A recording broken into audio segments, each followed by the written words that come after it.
Siapa yang tidak kenal tempe? Makanan sehari-hari yang dikenal dengan harganya yang bersahabat dan mudah dijumpai di berbagai wilayah di tanah air. Dan kali ini dalam segmen Sehari Menjadi, kami akan mengajak Anda untuk melihat bagaimana proses membuat tempe mulai dari berbentuk kacang kedelai hingga siap konsumsi seperti tempe mendoan.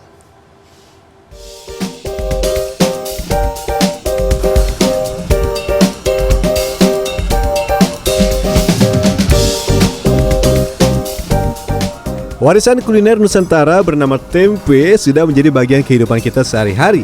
Tapi sebelum tiba di piring Anda, ada proses panjang loh untuk membuat tempe. Mulai dari mencuci kedelai, memberi ragi, menggiling, hingga mencetaknya menjadi tempe. Kalideres di Jakarta Barat bisa dibilang gudangnya tempe. 1000 rumah di tempat ini membuat aneka olahan dari kedelai. Mulai dari tahu, oncom, dan tentu saja tempe. Halo Sobat Sehari Menjadi, kali ini saya akan membuat tempe seperti ini nih. Dan saya membuatnya di kawasan Kalideres, Jakarta Barat, tapi tidak di sentra UMKM kecil saja, tapi yang berskala nasional. Kita akan buat.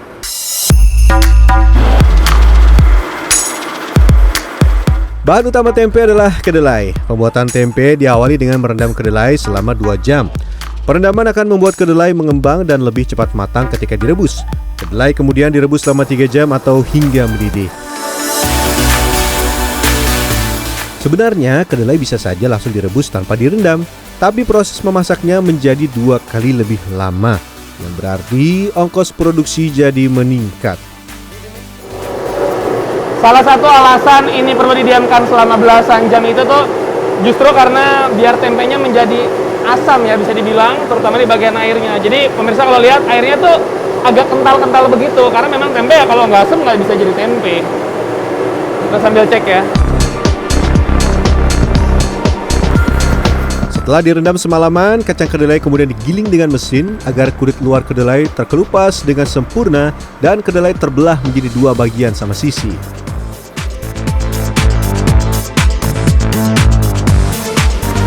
Coba, beginilah kalau udah mau penghabisan masuk ke tempat yang mampu menampung 6 kintal kedelai. Buset, saya berasa kecil ya. Apa karena tempat produksinya besar banget?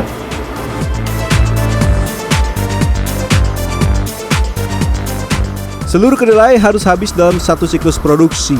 Jadi, jangan sampai ada kedelai yang tersisa untuk produksi tempe selanjutnya, atau tempe akan menjadi rusak. Di bagian sampingnya ada lubang. Jadi, kedelainya pada turun ke bawah, bro. Masih belum selesai pekerjaan kita.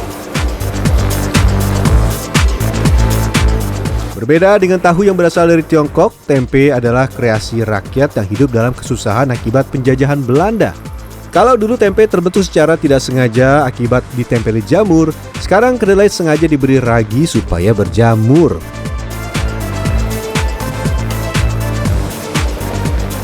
Buset, dalam juga ya, 12 kilo doang ya. Ini kurang lebih 12 kilo. Takarannya kurang lebih 2 sendok teh ragi.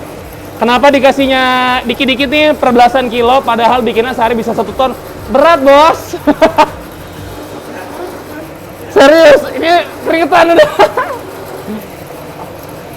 Diaduk biar rata. Oh iya, hasil akhir nanti menentukan jenis pengolahannya ya. Kalau tempe untuk keripik harus kering, jadi pakai alat ini nih. Bang, ini kenapa harus dikeringin dulu, Bang? Jadi kalau basah, tempenya kurang bagus buat keripik. Karena kalau buat keripik harus keras tempenya. Tapi kalau yang tempe biasa, Nggak dikeringin. jadi ada 2 jenis ya, makanya yang ini yang dikeringin dulu. Ah, Saya boleh diajarin Bang aduknya? Tempe untuk konsumsi biasa tidak perlu dikeringkan dan bisa langsung ditata. Sebetulnya untuk membuat tempe itu dia bukan yang terlalu sulit gimana-gimana ya. Tapi jujur yang bikin capek itu harus konstan, karena belasan kilo pegel, bro. Oh no!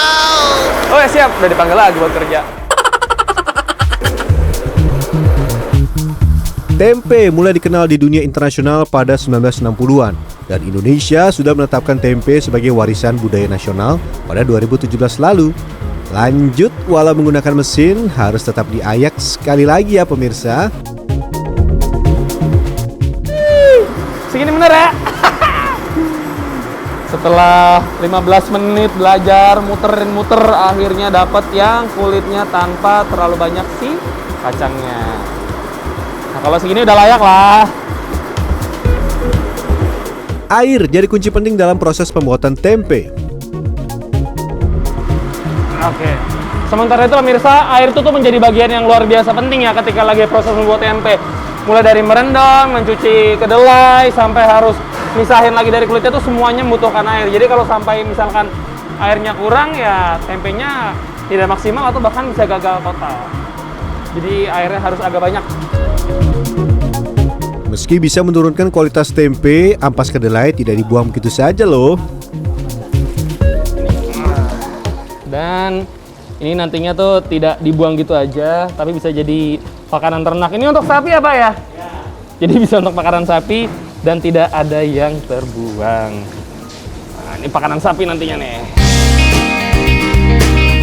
Pencetakan kedelai menjadi tempe tidak sulit kok pemirsa. Tempe tinggal dimasukkan ke dalam wadah yang diinginkan. Bisa dengan kotak kayu atau bisa juga dengan wadah plastik sesuai kebutuhan. Kedelai harus dipastikan padat. Kalau tidak, nanti ketika dipotong-potong akan banyak rongga dan kurang laku di pasaran.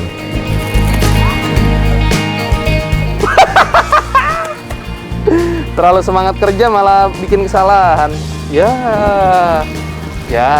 udah ulang. Jangan tarik talinya ya.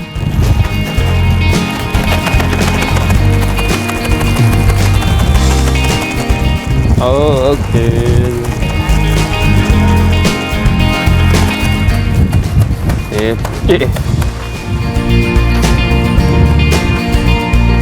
Pemirsa kalau sadar ini ada lubang-lubang seperti ini yang dibikin di plastiknya.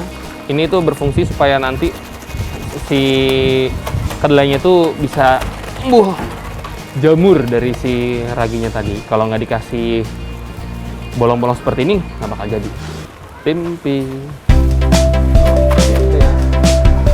Dalam beberapa hari, jamur yang memiliki nama ilmiah Rhizopus oligosporus atau lebih dikenal dengan ragi tempe akan tumbuh dan kedelai pun akan memadat menjadi tempe.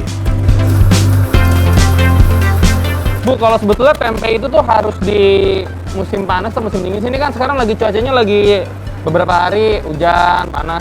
Sebetulnya yang cocok untuk bikin tempe tuh cuacanya lagi panas atau hujan sebetulnya, Bu? Benar, cocoknya di musim panas. Kalau musim hujan ya kita harus tambahin raginya lagi. Soalnya kalau misalnya musim dingin itu tempe bisa jadi. Kenapa itu, Bu? Kalau misalnya musim dingin itu dia nggak bakalan meragi, raginya nggak bakalan menjamur kayak gitu, nggak bakalan jadi kalau di musim dingin. Berarti harus tambah raginya ya? Misalkan Bu, dengan ragi jumlahnya yang sama. Kalau musim panas 2 hari. Kalau musim dingin atau lagi musim hujan? Tambah lagi. Kalau nggak ditambah misalkan itu berapa hari? Atau bisa nambah hari lagi. Berapa hari biasanya? Nggak bakalan jadi juga, bisa jadi tuh. Malah bisa sampai nggak jadi? Nggak bakalan jadi kalau nggak ditambah lagi. Meski masih mengolah 1 ton kedelai menjadi tempe setiap produksi, jumlah hari kerja para produsen tempe berkurang drastis selama pandemi. Jika sebelumnya mereka dapat 5 kali memproduksi tempe dalam 1 minggu, saat ini 2 hingga 3 kali saja.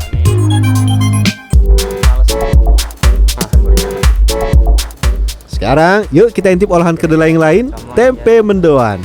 Kedelai yang digunakan untuk membuat tempe mendoan sama dengan tempe biasa. Begitu juga dengan raginya.